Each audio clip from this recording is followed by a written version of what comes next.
તમને મારે પરિવાર ઉત્સવની વાત પૂરી કરવી છે ત્યારે કે મેં તમને વાત કરી કે આ માં કેવી હોય. અને તમારે મારું જો મૂળ તત્વ હોય ને તો એ માની સાથે જોડાયું હોય. માં બ્રહ્માણી હોય તોય ભલે અને આપણી હોગી માં હોય તોય ભલે. એ બ્રહ્માણી માએ આપણને 9 મહિના રક્ષણ આપ્યું કે તમે ખાઈ શકો, તમે શ્વાસ લઈ શકો. પણ આ માં એવી બેઠી છે, આ હિન્દુસ્તાનની નારી એવી બેઠી છે કે જેના ગર્ભની અંદર એને નહોતું ભાવતું ને છતાં એને ખાધું. બા બન્યું હશે ને એવું કે દૂધ નહોતું ભાવતું છતાંય પીધું છે. બા એવું બન્યું હશે ને, ઘંટલા દડા હશે, માથે બેડું મૂકીને પાણી ભરવા માટે ગયા હશો, ગર્ભાવસ્થાનો સમય હશે, પણ છતાંય તમે એવું વિચારતા હતા કે બસ મારા બાળક માટે મારે જીવવું છે. સાસુબા ઘણી વખત બોલ્યા હશે પણ નહીં, એની અસર મારા બાળક ઉપર ન થાય. આવી માં પણ અહીંયા મારે બેઠી છે. અને છેલ્લી મારે 5 મિનિટ તમને માતૃવંદના કરાવી છે ત્યારે મા બાપનું બાપ માનજો. એ કહેતા હશે તો કાંઈ કમી નહીં હોય, એ કહેતા હશે તો કેટલી દિવાળી પછી જોઈને કહેતા હશે. મારા મંચ ઉપરથી અમુક જોડી બોલાવવી છે, તમને મજા આવશે. અને આ સગપણ સંમેલન તમારા માટે કાયમીને માટે હૃદય ઉપર છાપ છોડીને જશે.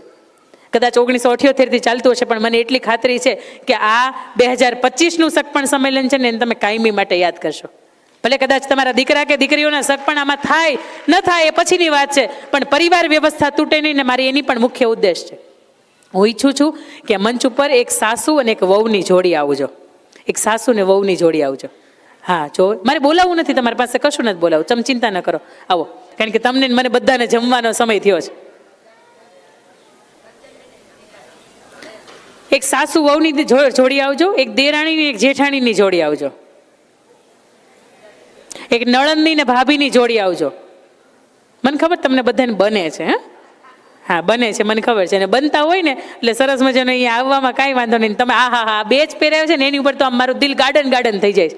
કેટલા સરસ મજાની તમે તમારી સંસ્કૃતિને જાળવી રાખી છે. અને જે માણસ એની સંસ્કૃતિને સભ્યતાને જાળવી રાખે ને એ માણસ ટકે. કારણ કે ભારતની અંદર 45થી વધારે સંસ્કૃતિ હતી, એમાંની એક સનાતન સંસ્કૃતિ ટકી છે. એનું કારણ એ છે કે ને જાળવી રાખ્યું છે. આવો, એક દેરાણી જેઠાણી આવજો, એક સાસુ વહુ આવજો, એક નળંદ ભોજાએ આવજો. તમે દેરાણી જેઠાણી આવો, બહુ બેન બનતું લાગે, જો હસતા હસતા આવે છે. એટલે કોલેજની અંદર ભણતા હોય ને એકાદા દીકરાએ આવજો. હું તમને નથી ઓળખતી પણ તમને ખબર છે ને કે અમે કોલેજમાં ભણીએ છીએ એમ, બરાબર છે ને?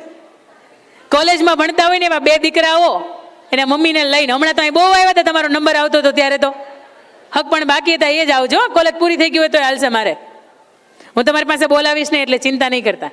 આવો ફટાફટ આવો, નકર તમે રેન્ડમલી કોઈનું નામ લઈ લો કે એના મમ્મીની સાથે આવ્યા હોય ને દીકરાઓ આવે. હા, નળન ભોજ નહીં, હું તો દીકરો કહું છું, દીકરો. જેમ હમણાં કેમ તમે મંચ ઉપર મારું નામ આ છે, હું આ ગામમાંથી આવું છું, હું આ ભણ્યો છું, આ મારા મમ્મી છે, મારા પપ્પા છે, બોલતા હતા ને હમણાં. પાછળ કદાચ બેઠા હશે દીકરાઓ, એના મમ્મીને લઈને અહીંયા આવો, મારે 2 દીકરા જોઈએ છે અહીંયા. હાલો, ગોઠવાતું હોય ભલામણા ગોઠવાઈ જાય, બની કે કાંઈ ઊભા હોય ને તોય તમારું ગોઠવાઈ જાય. આવો ને,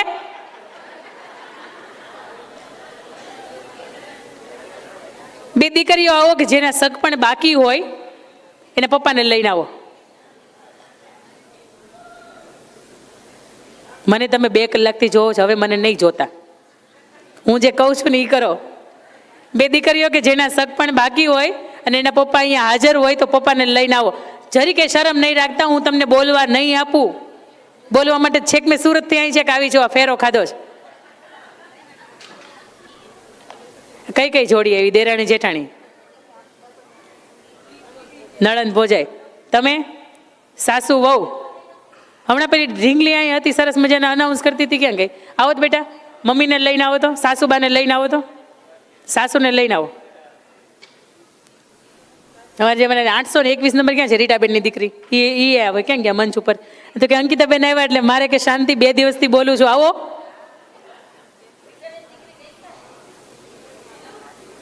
હજી જમવાની વાર છે, દાળની સુગંધ આવતી હોય ને તો ઘડીક બારી તમારી બાજુની બંધ કરી દેજો. મને એવા 2 દીકરા જોઈએ. ચાલો આવો મમ્મીની સાથે. હે અલ્યા થઈ જતું, આવો આવો આવો આવો, તમે આવતા હોય તો આવી જ જાવ. મંચ બહુ મોટો રાખ્યો છે.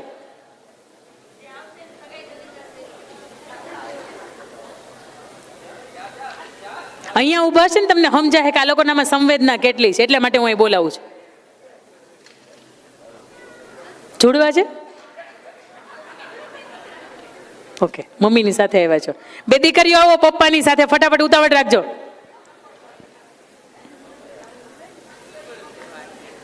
બે દીકરીઓના શક પણ બાકી હોય. હું ગવર્મેન્ટ નોકરીની તૈયારી કરું છું અથવા તો શિક્ષક છું, અને બાજુમાં પપ્પા અહીં ઊભા હતા, એ ક્યાં ગયા મને નથી દેખાતા. આવો ફટાફટ. હા, એક બાપ દીકરી આવે. હજી એક મારે બીજા જોઈએ છે બાપ દીકરી. બે સગા ભાઈ હોય ને એ આવો. ચાલો, બે સગા ભાઈ બેઠા છીએ, આવી ગયા. એ નહીં, મારે મોટા જોઈએ છે. હા,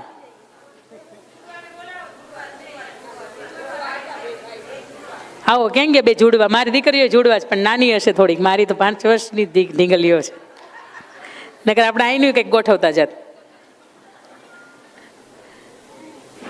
પત્તમ વડે એવું કે બેન તમે થોડા અમારામાં આવો.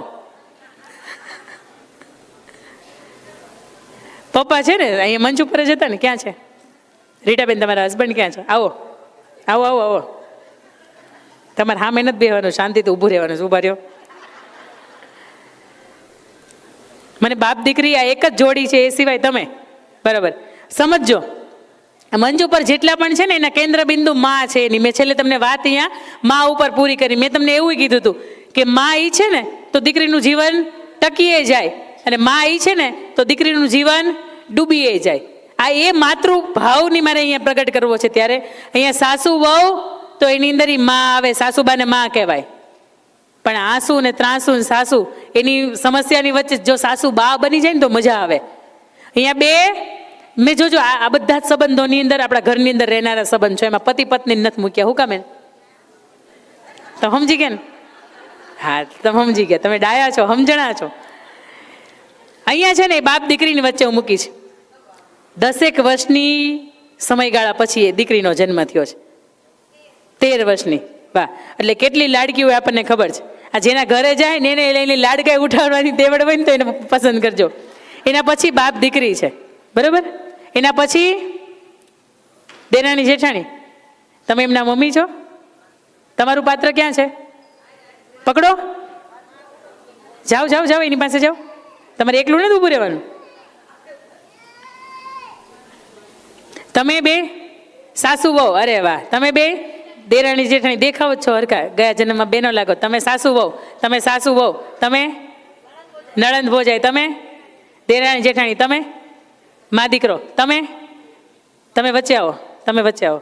બસ, તમે મા દીકરો, તમે બે ભાઈ, તમે તમે કોણ છો? તમે જાઓ ન્યા. ઓકે, બરાબર છે, તમે જાઓ ન્યા. હવે તમારું જે પણ પાત્ર છે ને એને તમે બરાબર હાથ પકડી રાખો. તમારી કરતા જે નાનું પાત્ર છે ને એને. એટલે જેઠાણી હોય ને તો એ દેરાણીને પકડશે, મમ્મી પપ્પા હોય છે ને તો એ દીકરીને પકડશે, પપ્પા હશે ને તો એ દીકરીને હાથ પકડશે, સાસુ હશે ને તો એ વહુનો હાથ પકડશે. જેમ બાળ મંદિરમાં આપણે મૂકવા જઈએ અને અમે ઓલા બે ખૂટિયા બાંધતા આવતા હોય ને આપણે એમ કહી કે તને વાગી જાય ને ખેંચીને કેમ પાછો કચકચાવીને હાથ પકડી રાખીએ, આટલો કચકચાવીને હાથ પકડજો. મમ્મી એ દીકરાનો હાથ પકડવાનો જ પકડો. મમ્મી એ દીકરાનો હાથ પકડવાનો જ પકડો. હા હા હા, રામ લક્ષ્મણ મળ્યા છે તો કૌશલ્યા જેવું જીવન થવાનું તમારું. પકડ્યા? પપ્પા એના દીકરાનો હાથ પકડજો. છોડતા નહીં, હાથ નહીં છોડતા. આપ સૌને પણ વિનંતી, ક્યારના બેઠા છો? હા કે ના? થાવ ઊભા. હાશ. હવે તો કંપની પાણીની બોટલ વાળા હોય ને એ હાશ નામ રાખવા મળે. તમને ખબર છે? હાશ કંપની કે હાશ ક્યારના બેઠા હતા.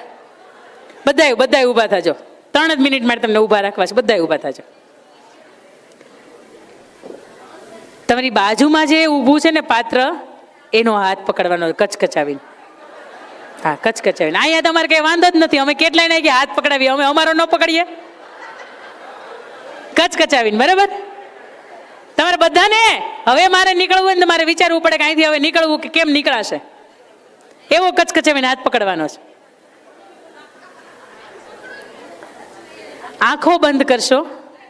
આંખો બંધ કર્યા પછી એ મમ્મીને યાદ કરવાની છે. કાં તો એ હાજર છે, કાં તો અહીંયા હાજર નથી, અને કાં તો એ સાવ હયાત નથી. એનો ફોટો દિવાલ ઉપર ટાંગે છે, એની ઉપર સુખડનો હાર લાગી ગયો છે, અને પછી એને સ્ટેટસની અંદર આપણે મૂકીએ છીએ કે માં મને તો બહુ યાદ આવે છે. દાદા દાદા ઓમ શાંતિનો બેચ છે, માં હાજર છે? યાદ આવે? કેટલી ઉંમર તમારી? 70. આજે પણ માં યાદ આવે. દાદા મમ્મી હાજર છે? યાદ આવે? બહુ યાદ આવે ને. ક્યારેક ક્યારેક ખુશીનો પ્રસંગ હોય ને તો એમ થાય કે એકબીજાના ખૂણામાં જઈને બેસીને રડી લઈએ.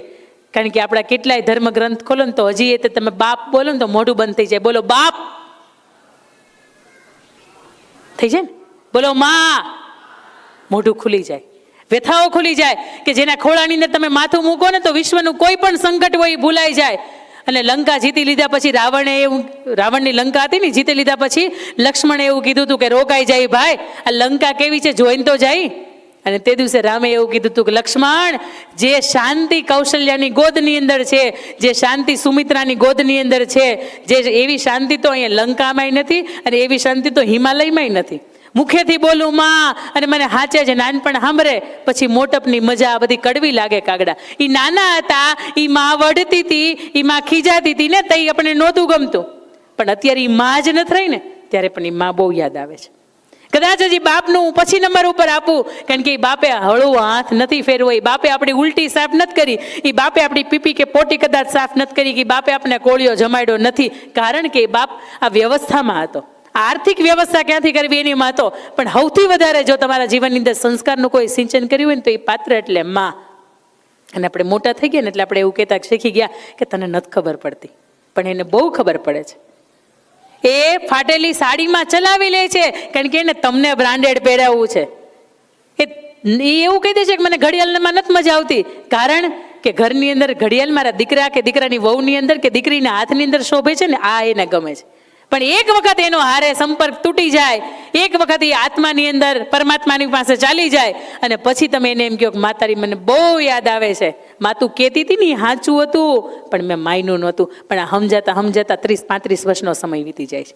ઘણી વખત એવું કહેવાય કે મા બાપ જે કહે છે ને એ સમજાય નહીં ત્યાં સુધી જ્યાં સુધી તમે મા બાપ નથી બનતા. પણ તમે એક વખત મા બાપ બનો ને તે દિવસે તમારા મા બાપની વેદના સમજાય. આ માત્ર સંમેલન એટલે સંમેલન આર્થિક વ્યવસ્થાનું સંમેલન નથી, આ પરિવાર વ્યવસ્થાનું સંમેલન નથી. આ સંમેલન એટલે આપણી જે પારિવારિક કદાચ ખોરવાઈ ગયેલી વ્યવસ્થા છે ને એનું સંમેલન છે. મેં વાત કરી હતી હમણાં કે મા બાપનું ન માનતા હોય ને એની હક પણ નહીં કરતા. અને તમને ખબર હશે આપણે મા બાપનું નથી માનતા તો આપણે હક પણ નહીં થાય. મેં આ દીકરીઓને અગાઉથી કહી દીધું છે, જેના ઘરની અંદર જેની ઇજ્જત નથી એની યાર હગાઈ નહીં કરતા, જેની યાર તમારી ભવિષ્યની સુરક્ષા નથી એની યાર હગાઈ નહીં કરતા. આ સગપણના સંમેલનની સાથે સાથે એક ઉદ્દેશ એ પણ છે કે આપણો પરિવાર ક્યારેય ન તૂટે. અને પરિવારને જો એક સાથે રાખવું હોય ને તો ઘરની અંદર બે એવા ઈશ્વર તત્વ ઊભા છે, જેવા બે એવા ઈશ્વર તત્વ બેઠા છે કે કદાચ તમે ઈશ્વરને પગે ન લાગો ને તો એ તમને ઝટકો ન આપે, પણ આ માને ને બાપને તમે પગે લાગીને નીકળો ને દુનિયાનો કોઈ મંચ તમને ઝૂકવા ન દે. ઈશ્વરની એટલી બધી તાકાત છે, પણ એ માને ને બાપનું હૈયું ક્યાંક ભીનું થાય, એ ક્યાંક મૂંઝાય. તમારી પાસે કરોડોની આવક હોય, કરોડોનું સાધન સંપત્તિ હોય, કરોડોની સત્તા સંપત્તિ હોય ભલા માણસ, અને એ ક્યાંક ખૂણામાં બેઠા બેઠા નિહાકા નાખતા હોય તો એ ઘરની અંદર આપણે ઉદ્ધાર ન થાય. એ સંતાન તરીકે આપણે શ્રેષ્ઠ સંતાન ન કહેવાય. આ 25 વર્ષની સ્ત્રી પરણી આવે ને દીકરાને એમ કહી દે એની માની યારે હવે તારે મને નહીં ફાવે, સાહેબ એમ કહી દેજો કે કદાચ તારી જગ્યાએ મારું બીજું પાત્ર ગોતવું હશે ને તો એમ ગોતી લે, પણ મારી મા વગરનું મને નહીં હાલે. આ એક વખત તમે બોલશો ને તો આ પરિવાર વ્યવસ્થા હચવાય. અને આ દરેક જેટલા પણ સંબંધો બેઠા છે ને એ બધાનું કેન્દ્ર બિંદુ એટલે કે આપણી માં છે ને તો બધું છે. માં છે ને તો ચારિત્ર છે, માં છે તો નીતિમત્તા છે, માં છે તો વફાદારી છે, અને માં છે ને તો દુનિયા અંદર દરેક સંકટોનું એક સ્ટેશન પણ છે. એ માં એનો પાલો ખોલીને એવું કે ચિંતા ન કરે, આવા 2-5 કરોડના તો લોસ આવ્યા કરે, પણ હું તારી હારે છું ને, તાર પપ્પાને હું મનાવી લઈશ, એ તને સમાધાન કરી આપશે કંઈક. અને તે દિવસે એમ લાગે કે ના માં તું બેઠી છો ને એટલા માટે મને ચિંતા નથી. આ ઉમરા ઉપર બેઠેલી માં ક્યારે એવું નથી કહેતી કે મને ચૂંદડી ઓઢાડવા માટે આવો, પણ આ હગી માં જે જનેતા છે ને એને ક્યારેક 1 વર્ષની અંદર એક વખત હાડી લઈ દે હોય ને એ માં એનું ગોદડું કરી નાખશે ને ત્યાં સુધી એને એમ થાય કે મારા સંતાને મને લઈ દીધી છે. આ ઈ માની વંદના કરવા માટે, મા બાપનું માનવા માટે, અને ખાસ કરીને માં કે બાપની લાગણી ક્યાંય તમારાથી દુભાય નહીં ને, આ એનું સંમેલન પણ છે. આવો તમારી આંખો બંધ કરશો, એ આંખો બંધ કર્યા પછી એ માને આપણે યાદ કરવી છે, કાં તો અહીંયા હાજર નથી ને કાં તો હૈયાત નથી, એને થેન્ક યુ કહેતા આપણે ભૂલી ગયા છે. માતાને કંઈ ખબર નથી પડતી, આ શબ્દની સાથે કદાચ મૂર્ખામી થોડીક આપણે કરી છે. આવો આંખો બંધ કરીએ, કવિ દલપતરામની એક ખૂબ સુંદર મજાની કવિતા છે, હતો હું સૂતો પારણે પુત્ર નાનો. એને આપણે યાદ કરીએ, એને મનોમંથન કરીએ, એને વાગોળીએ અને માત્ર આંખો બંધ કર્યા પછી આપણી માની યાદ સિવાય આપણા મનની અંદર કાંઈ રમવું ન જોઈએ. તમે 90 વર્ષના થઈ ગયા હોય તોય ભલે, પણ તમારા મા માટે તો હજી તમે ગગાત છો. આવો, આંખો બંધ કરીએ. તમારી બાજુનું જે પાત્ર છે, શક્ય હોય તો એનો હાથ પકડજો, અથવા તો બે હાથ જોડીને એ મા તત્વ છે ને એને આપણી નજીક લઈ આવે, એ પરમ તત્વ છે ને એને નજીક લઈ આવે. તમે જોજો, આ 4 મિનિટની અંદરનું જે આ વાતાવરણ છે ને, એ તમારી કદાચ અંદરની એકાદી દુર્દશા હશે ને તો એને બદલી નાખશે, કદાચ એકાદી અંદરની દુર્વ્યવસ્થા હશે ને તો એને બદલી નાખશે, પણ તમને તમારા પરિવારની એ નજીક લઈ જશે ને, આની ચોક્કસ ગેરંટી છે.